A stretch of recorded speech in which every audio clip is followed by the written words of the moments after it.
é o Evangelho e eu não quero perder tempo nenhum. Quero entrar e aproveitar o tempo que nós temos. E hoje eu vou falar sobre um tema que todos nós deveríamos prestar nele toda a atenção. Você vai ver aí, apostasia, 2 pontos, quando os cristãos vivem contra o Evangelho. Quando os cristãos vivem contra o Evangelho. E isso é sério demais, porque a apostasia é descrita aqui pelo apóstolo Paulo no primeiro texto escrito em todo o Novo Testamento, antes de qualquer carta apostólica, antes de qualquer dos 4 evangelhos, antes mesmo do Evangelho de Marcos, que é o mais antigo, portanto, o mais próximo das ocorrências e dos fatos. O primeiro texto que rodou, que circulou como uma informação apostólica autorizada e que vem do apóstolo Paulo é esse aqui, escrito aos Tessalonicenses. Quando você lê primeiro aos Tessalonicenses, pense, se eu fosse colocar na ordem cronológica do Novo Testamento, esse seria o Mateus do Novo Testamento, esse seria o primeiro texto. É porque a gente não lê na ordem cronológica de praticamente nada. É tudo conforme a designação que decidiu e se convencionou usar no 4º século, de Constantino para cá. Mas se a gente fosse organizar numa ordem cronológica, essa segunda epístola aos Tessalonicenses, a primeira e a segunda, seriam os textos primeiros, escrito aos Tessalonicenses. A primeira epístola, então, é disparada que foi produzida em primeiro lugar. E hoje eu leio para você uma dessas primeiras informações que correram entre os cristãos que não viviam em Jerusalém, que viviam fora de Jerusalém. E aqui é o pessoal de Tessalônica, na Grécia, na Macedônia. Paulo tinha passado por lá pregando de cidade em cidade, começando comunidades.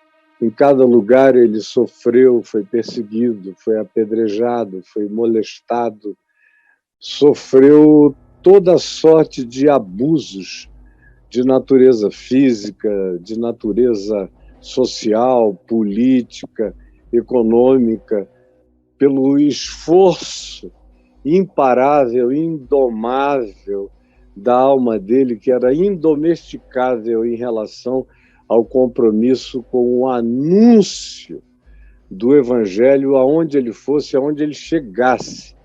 E aqui em Tessalônica é um dos primeiros lugares onde ele estabelece um núcleo singelo do Evangelho, um núcleo, uma pequena comunidade de fé. É um pequeno experimento que começa aqui com uma igreja, gente chamada de onde estava para se reunir em torno da mesma fé, da mesma expectativa, chamado para fora dos seus ambientes originais, para o agrupamento, para a densidade da consciência da comunhão da fé em Jesus. É isso que caracteriza uma igreja, segundo o Novo Testamento. E é para essa nascente, frágil e ainda grupal e leve igreja de Tessalônica que ele escreve com exortações sérias, porque apesar daquele grupo ter acabado de ser iniciado, fazia pouco tempo, tudo era novo, tudo era recente, mas logo chegaram pessoas para corromper a consciência deles, para corromper. Entre o início de uma coisa boa e a tentativa de penetração de algo ruim, não é preciso que muito tempo passe. Às vezes você vê uma coisa linda eclodir hoje, e daqui a 6 meses uma coisa horrorosa penetrar ali. Eu já vi tanto isso na minha vida. Ou 1 ano depois, ou 2 anos depois. Quando muito, 10 anos depois, e muda tudo. Vira tudo ao contrário. Aqui com Paulo é muito menos tempo. Ele ensina, ele prega, ele reúne, ele aconselha, ele dá os parâmetros, ele diz como era que se tinha que viver e praticar o evangelho. Ele vai embora e algum tempo depois as notícias chegam de que informes estranhos, pregadores esquisitos, mensagens que não fazem parte do espírito do evangelho, não faziam, tinham penetrado ali, estavam começando a corromper a consciência dos que tinham aprendido menos ou tinham tido menos enraizamento no próprio coração. E o que ele diz aqui, segundo aos Tessalonicenses, no capítulo 2, do verso 1 ao verso 6, é isso aqui. Irmãos, no que diz respeito à vinda, à volta, à segunda vinda de nosso Senhor Jesus, o Cristo, e a nossa reunião com Ele, o nosso levar para o encontro dEle, quando Ele mesmo nos tomará para si mesmo, nós vos exortamos, ou seja, ele está dizendo, eu exorto vocês, embora ele esteja escrevendo também na companhia de Silvano e Timóteo, os quais ele inclui nesse plural, e diz, nós vos exortamos a quê? A que não vos demovais, a que não saiais, a que não vos desenraizeis, a que não afrouxeis as bases do fundamento da vossa mente, da vossa fé, aquilo sobre o que se estriba a consciência de vocês adquirida no Evangelho. Tomem cuidado em relação a isso, a que Cristo vem, nós vamos nos encontrar com Ele, a nossa esperança é essa. Não deixem ninguém chegar e matar isso da mente de vocês, arrancar essa esperança, arruinar essa expectação de glória, que é algo existencialmente de natureza essencial, visceral, que se mantenha no coração. Essa expectação de que eu vou para Ele, pode ser a qualquer momento, ou que Ele vem para mim, e pode ser a qualquer momento. É como Lutero disse, eu vivo como se Cristo tivesse morrido ontem, ressuscitado hoje, fosse voltar amanhã. Essa expectação de glória que o escritor de Hebreus diz que não deve morrer no nosso coração. E Paulo diz, não deve ser demovida da nossa mente. A gente deve viver com essa categoria existencial plantada sempre em nós, para que nada nos arranque dessa consciência, para que não vos demovais da vossa mente com facilidade. Porque tem gente que basta ouvir uma bobagem aqui e ali, um pregador novo fazendo piruetas por aí, e a pessoa já muda tudo. É chocante você ver como a maioria das pessoas não tem raiz de coisa alguma na vida. São demovidas com uma facilidade enorme. E Paulo diz também, são perturbadas, ficam confusas, entram em crise, perdem as certezas com muita facilidade. Não sejais demovidos e nem vos perturbeis com relação a isso. Ou seja, o que Jesus tinha dito, não se turbe o vosso coração, credes em Deus, crede também em mim. Não vos demovais da vossa mente, nem vos perturbeis por qualquer que seja a intervenção.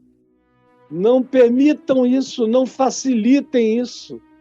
E aí ele diz, não vos perturbeis, quer por espírito, seja o espírito de uma mensagem, ou seja mesmo a presença espiritual perversa, tentadora, molestadora, ou espíritos de pregadores que chegavam ensinando o erro, o engano, o desvio, a apostasia, como se chamava no início de todas essas descrições. Não vos demovais por espírito, também por palavra, por ensino, por mensagem. Uma pessoa chega aí e fala em nome de Jesus, torce tudo que Jesus disse em nome de Jesus e vocês embarcam. Vocês creem, vocês aplaudem, vocês dizem aleluia. Vocês são uns perdidos de consciência, não sabem de nada. Por isso são tão facilmente demovíveis. Por isso são tão perturbáveis por espírito, por palavra, ou por carta, por epístola, por livro, por doutrinação sistematizada, como se procedesse de nós. Basta que o cara use as mesmas palavras que eu uso, use algumas frases que eu uso, use alguns chavões que na minha boca são naturais, mas na deles são só repetições, são chavões, e vocês não sabem discernir os conteúdos e mergulham no engano como se fosse algo que tivesse a ver comigo, Paulo diz. Não tem nada a ver comigo. São imitadores, mas que não carregam o fundamento e nem carregam uma coerência do ensino do Evangelho. E vocês fazem isso supondo que, pelo que eles dizem, pelo que eles falam, pelos sinais que eles apresentam, pelas construções escatológicas que eles anunciam, eles dizem que o dia do Senhor chegou, que vai acontecer agora.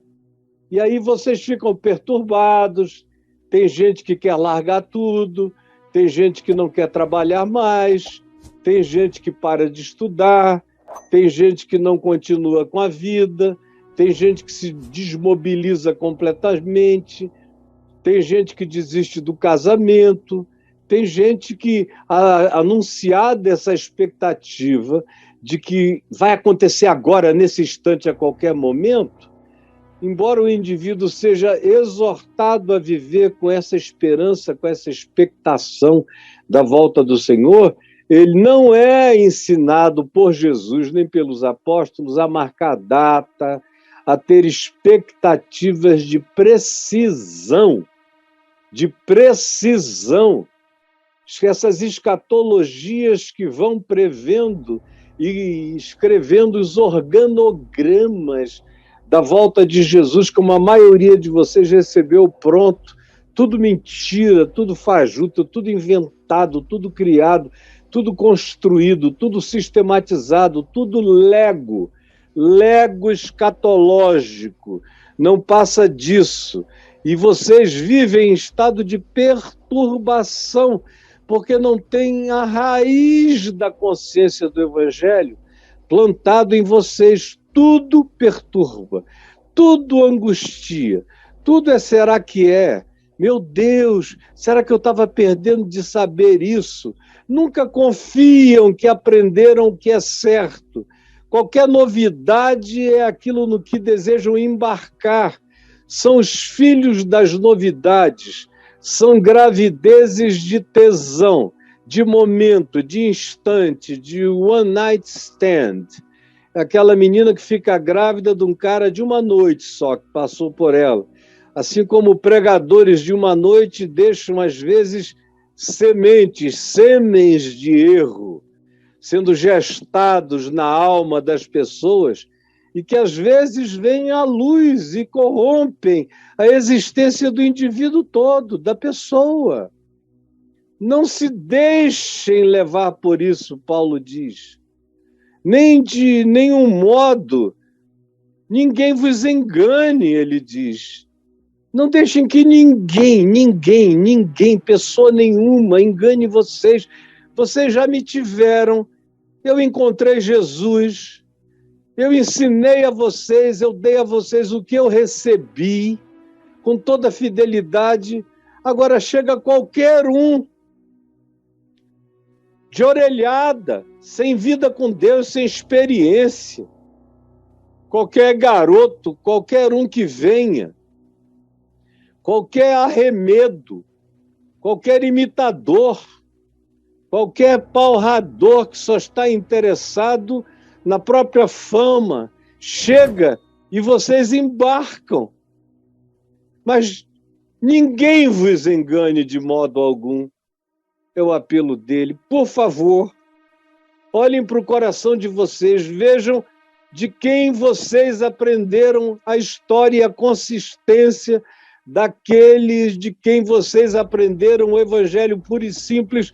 Por que vocês estão se deixando levar por mentiras e enganos? E por que vocês se tornaram filhos das falsas novidades que não são boas novas, são apenas fake news?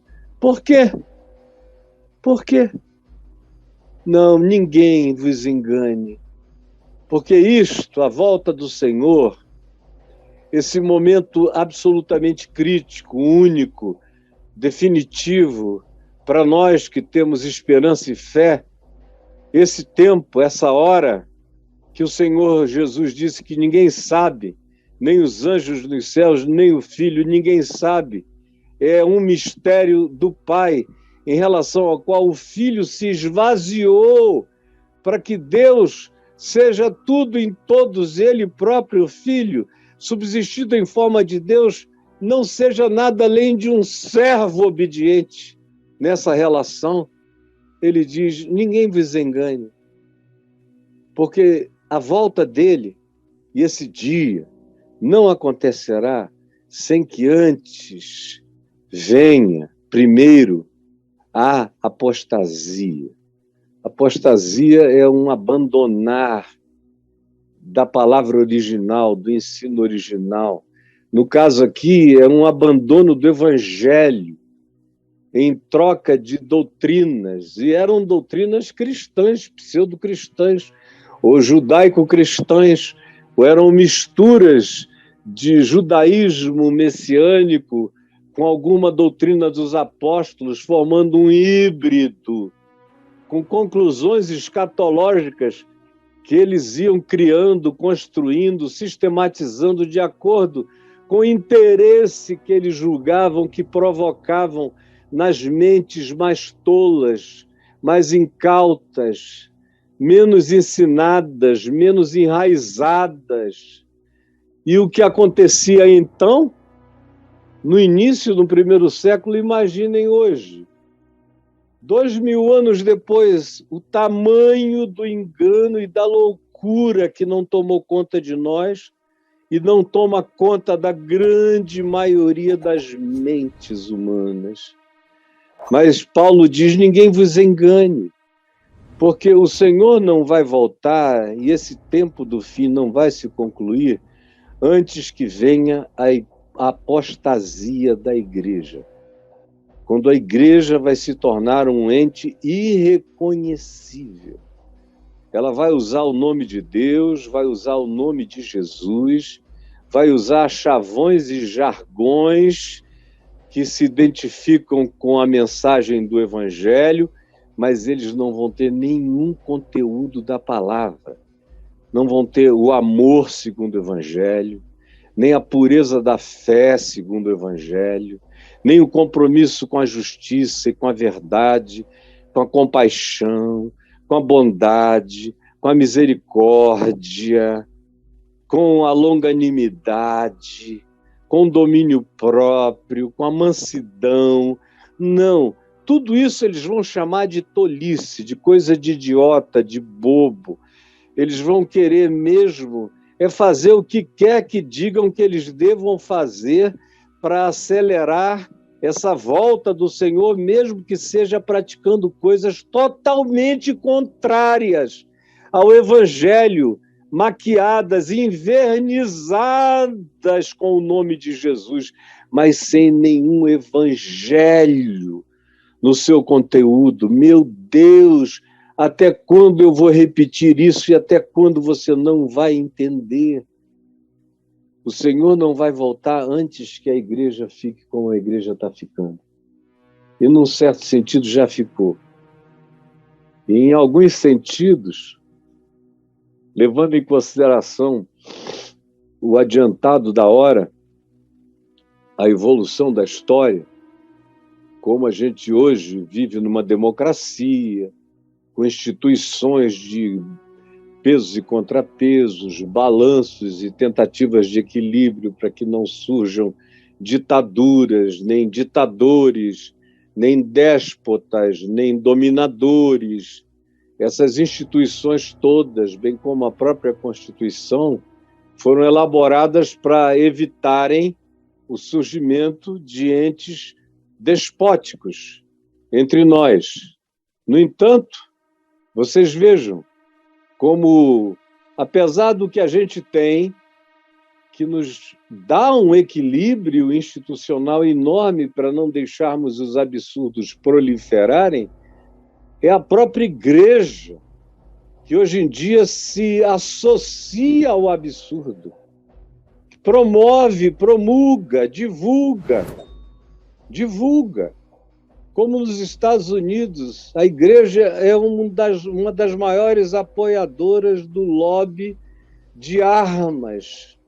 Tem mais armas do que cidadãos nos Estados Unidos. E armas de grosso calibre, que só deveriam estar nas mãos das Forças Armadas. Qualquer adolescente pode ir ali, depois de 18 anos, e comprar uma R-15 e fazer uma chacina. E são os crentes apoiando isso, em nome de uma liberdade constitucional de uso de armas, onde até as crianças vão sendo armadas, nas casas dos crentes, que estão lotadas de armas. E aqui no Brasil está ficando a mesma coisa.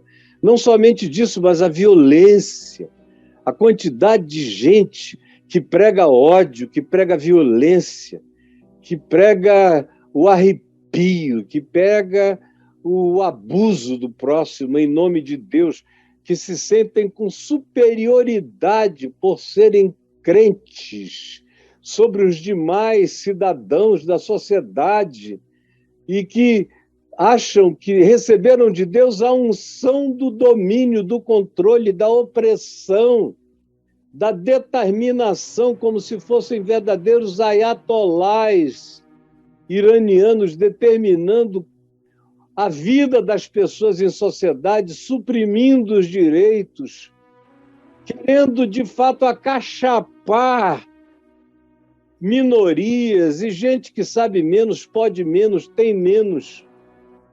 Enfim, e a gente olha para dentro desse ambiente que diz ser de Jesus, e o que a gente enxerga é uma coisa horrorosa.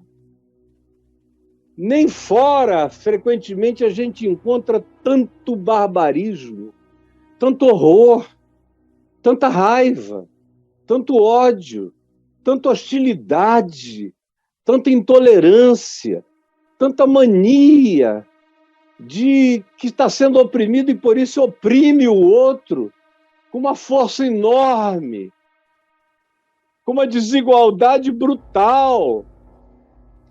E ninguém diz nada. E quem levanta a voz contra é chamado de herege, de apóstata. As coisas estão tão perversas que quando você ensina a verdade pura e simples do Evangelho, você é o apóstata, você é o herege. Porque nós estamos chegando nas proximidades da revelação do que Paulo chama de homem da iniquidade, filho da perdição, que é aquele cara que toma o lugar de Deus, ele se opõe e se levanta contra tudo que se chama Deus, Deus de verdade. Deus de verdade. Não é contra qualquer coisa que seja chamada de divindade, não. É contra o Deus da verdade que ele se levanta, que ele se opõe. Não é contra as divindades da terra ou do mundo. São até capazes da bruxaria, da feitiçaria, de toda sorte de desvios da consciência, mas em relação ao ensino, à pregação do Deus da verdade, eles mesmos se levantam, se tornaram homens e mulheres que precedem o ser humano da absolutização da iniquidade, que ainda não chegou, mas virá, que é o filho da perdição, e que vai se levantar e fazer oposição ao Evangelho e a tudo quanto seja mensagem genuína de Deus, palavra de Deus, vivência de Deus, ou objeto de culto, qualquer que seja a natureza do que se chame de culto a Deus, culto genuíno a Deus, palavra do Evangelho de Deus, serviço de louvor a Deus, alegria de adoração a Deus, se oporá a tudo quanto seja sincero, puro, simples, a ponto de se assentar e criar para si mesmo algo que ele vai chamar de santuário de Deus, que a gente já vê acontecendo há muito tempo. Pessoas em nome de Deus sentados em tronos supostamente divinos, em cátedras divinas, com autoridades divinas, com poderes supostamente dados por Deus, que são forças abusivas do próximo. E eles vivem como se eles fossem deuses, vistos como deuses, apresentados como deuses, explorando o povo como deuses, e o povo se deixando explorar por eles, por esses seres humanos de mentira e de iniquidade. Paulo diz: a volta do Senhor não vai acontecer antes que a igreja se transforme nessa coisa mais nojenta, disforme, irreconhecível da face da terra. Quando a coisa mais difícil vai ser encontrar gente limpa, gente pura, gente santa, gente sincera, gente que não está querendo usar, nem explorar, nem abusar, nem se servir, nem se colocar no lugar de Deus, nem na cátedra de Deus, nem se passar por Deus, nem ser reverenciado como se fosse Deus, nem ser ouvido como se fosse Deus falando. Vai chegar essa hora. E assim como hoje, o que já chegou, já nos demonstrou que as pessoas são capazes de se entregarem a qualquer coisa. Quanto mais esse tempo radical se aproxime, mais a gente verá que as pessoas realmente se entregam a qualquer coisa. Elas não entendem nada. Se tiver o nome de Jesus e o nome de Deus, elas estão fazendo feitiçaria para o diabo, como se estivessem servindo a Deus, porque não compreendem nada. Tem olhos, mas não veem, ouvidos, mas não ouvem, coração, mas não discernem. O nome de Deus está nas suas bocas, nos cânticos, mas o coração está longe, divorciado do entendimento, do conhecimento, do discernimento, do compromisso, da fidelidade. Sim, Paulo prossegue e diz: não vos recordais de que, quando eu estava aí com vocês, pessoalmente em Tessalônica, não na virtualidade dessa carta, mas pessoalmente, eu costumava dizer-vos estas coisas, que esse dia ia chegar, e já chegou na geração de vocês. Vocês acabaram de crer. O Evangelho é coisa nova no mundo, mas já chegou para vocês. Vocês, naqueles dias de Paulo, quando a primeira carta, o primeiro texto cristão estava sendo escrito, ele já está dizendo isto. Esse dia de perturbação, de desvio, de apostasia, de mentira, de ensino errado, de fake news, já chegou para vocês, substituindo as good news do Evangelho. Já chegou. E eu adverti, eu só nunca pensei que ia chegar tão rápido para vocês. Tão rápido que eu estou escrevendo uma carta para ver se eu consigo me interpor entre vocês e essa calamidade.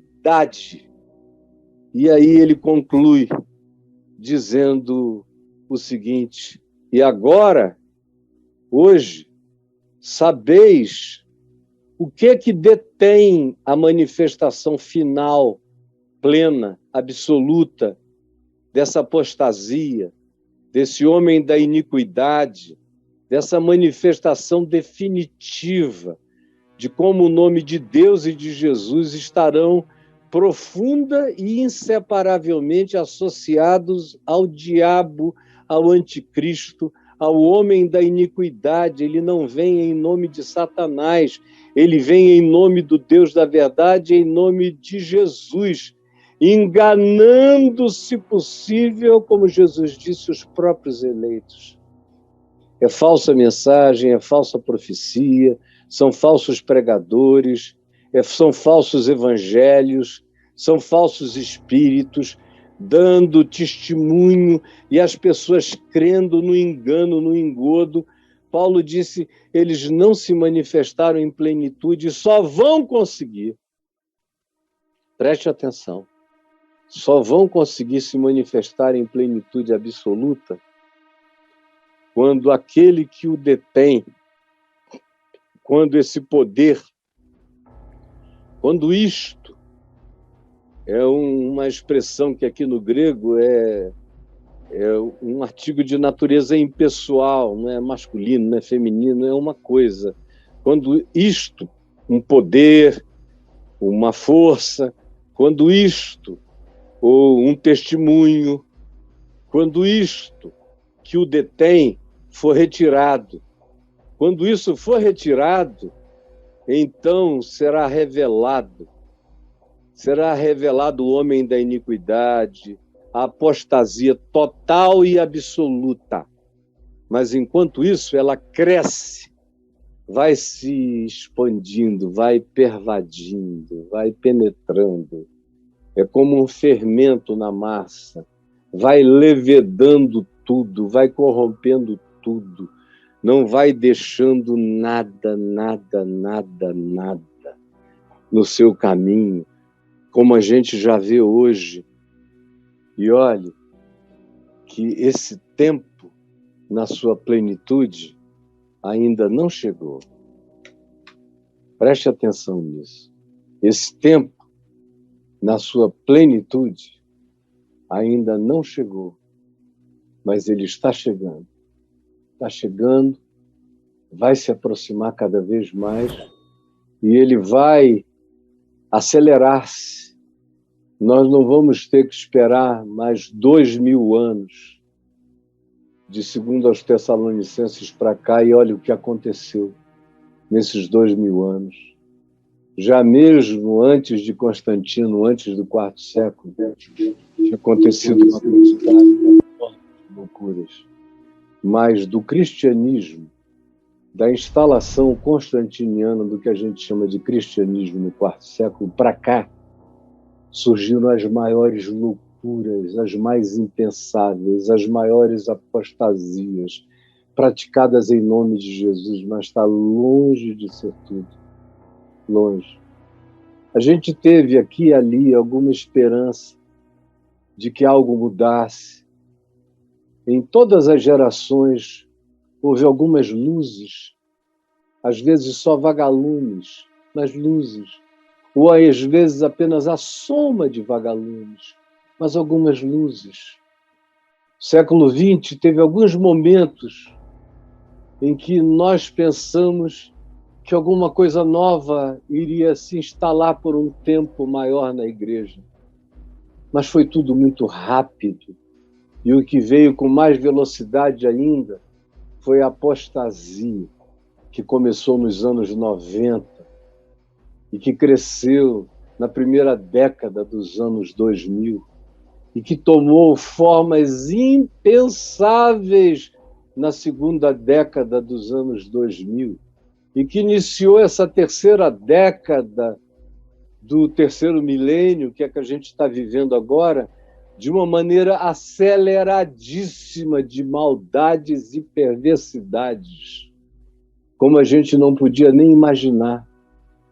Eu assisto coisas hoje em dia, faladas, ditas, em nome de Jesus, dos púlpitos das igrejas, que eu não achei que eu fosse ouvir nem num púlpito de um lugar que, de maneira extrema, clara, objetiva, explícita, extroversa, dissesse: nós estamos aqui para louvar o diabo, a Satanás. Eles não dizem isso nos cultos cristãos, mas eles fazem e ensinam coisas que só ensina quem tem compromisso com a maldade do diabo.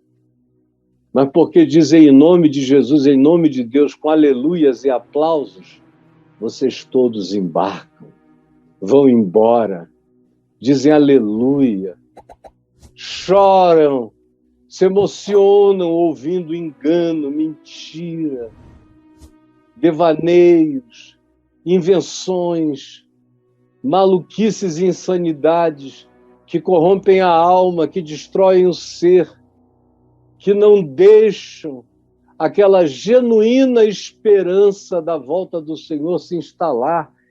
Não, são ensinos nervosos, aflitos, apavorantes, angustiosos. Você vai ficar, vai ser deixado, não vai subir, é medo.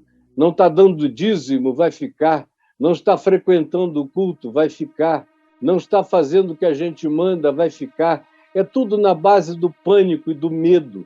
E tem muita gente que vai ficando com problema mental, tem muita gente que vai caindo na bipolaridade, tem gente que vai caindo nos extremismos, borderliners, tem muita gente que vai se tornando esquizofrênica, tem gente que entra em pânicos, em medos, que não conseguem nem respirar de pavor na vida.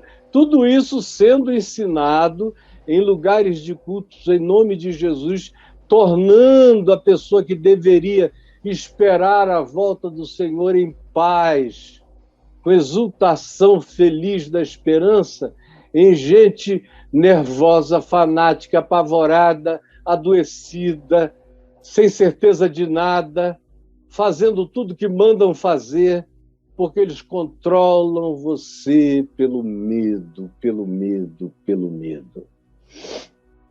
E o homem da iniquidade, também chamado de anticristo, ele tem muitas versões anteriores a si mesmo, como disse João, escrevendo na primeira epístola dele. Ele disse que muitos anticristos já estavam pelo mundo, nos dias dele, no final do primeiro século. E que muitos viriam, de modo que não há um anticristo, são milhares de anticristos. A cada geração são centenas e centenas e milhares. Na nossa geração está cheio de anticristo na Terra. Aqui no Brasil está lotado. Eles gritam em nome de Jesus, eles acusam outros de apostasia, de blasfêmia, de heresia, mas eles são as coisas mais perversas, mais apóstatas, mais malignas que se poderia imaginar, são justamente aqueles que usam o nome de Jesus para alienar, para criar intolerância, para provocar toda sorte de ódios uns pelos outros, e você não percebe, você não discerne. Eu vou parar aqui hoje, mas amanhã eu vou prosseguir. Amanhã eu vou prosseguir. Eu quero falar, provavelmente, a semana toda sobre esse tema. Eu comecei hoje. Amanhã eu vou continuar. E eu quero que você esteja aqui comigo. E convide outros e muitos para assistirem o que já foi dito agora. E para continuarem assistindo. E amanhã, venha trazendo alguém. Peça e envie para essa pessoa o compartilhamento da mensagem. E amanhã convide a vir, porque nós vamos prosseguir. Até sexta-feira eu quero muito que você nunca mais tenha o pretexto de dizer eu não sabia. Agora, se você não quiser ser instruído na verdade, então não apareça, porque de mim você não vai ouvir outra coisa a não ser a mais crua, nua, simples e pura verdade do Evangelho. E eu sei que o Espírito Santo já começou a tirar escamas, véus, bloqueios, impedimentos, blindagens cognitivas, dificuldades de sensorialidade, de absorção. Eu sei que o Espírito Santo começa a romper os diques de resistência na sua mente, na sua consciência, no seu entendimento, para você entender. Para você entender. Você vai entender. Ninguém impedirá você de entender. Em nome de Jesus, no que depender de mim, na certeza da iluminação do Espírito Santo, ninguém vai te enganar. Ninguém vai te enganar. Você quer não ser enganado? Compartilhe com os seus amigos e amigas o que você está ouvindo. E amanhã esteja aqui trazendo mais alguém. Nós vamos continuar. Até sexta-feira. Com a graça de Deus. E você estará aqui comigo. Assim eu espero. Em nome de Jesus. Jesus, ilumina o entendimento de quem está ouvindo. Já ouviu bastante hoje para acordar, para sacudir a cabeça e se assustar, para sair do sono, do desmaio, da catatonia, desse estado mórbido, lânguido.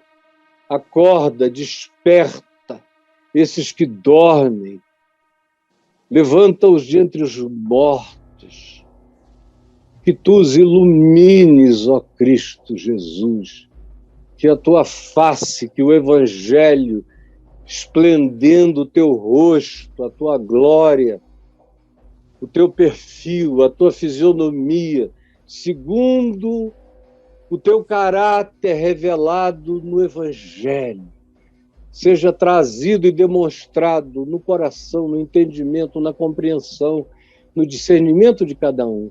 É o que eu te peço que aconteça por milagre agora. O milagre que só o Espírito Santo pode realizar, de convencer do pecado, da justiça e do juízo, de acordar os crentes da loucura dessa anestesia, dessa apostasia que tomou conta da maioria. É o que eu te imploro, em nome de Jesus. Amém e amém.